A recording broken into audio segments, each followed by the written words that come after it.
Hello everyone, I hope you all are well. Today in this video I'm going to show you how can you fix your laptop keyboard button auto pressing shortage problem without replacing your keyboards.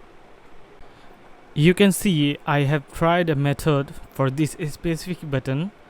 My T button is automatically pressed and it makes me trouble too much with my work. You can see I did my T buttons line break, but still I got the same problem. Then I get a specific button of software which is very useful for the work. You can easily off your specific button using this method.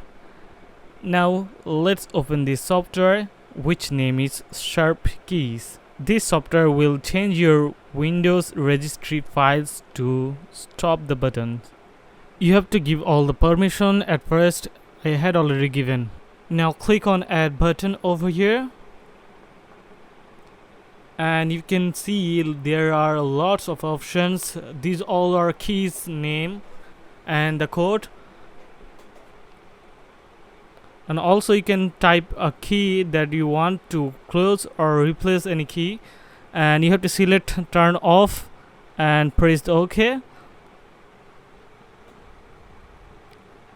Now write registry here. You can see this is already successful and you have to restart this. Now you can see also this key are working now.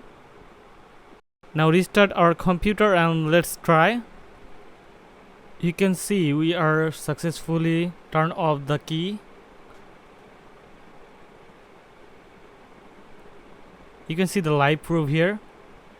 So guys, if you like this video then do like, comment and subscribe to my channel, and obviously share with your friends. Thank you for watching.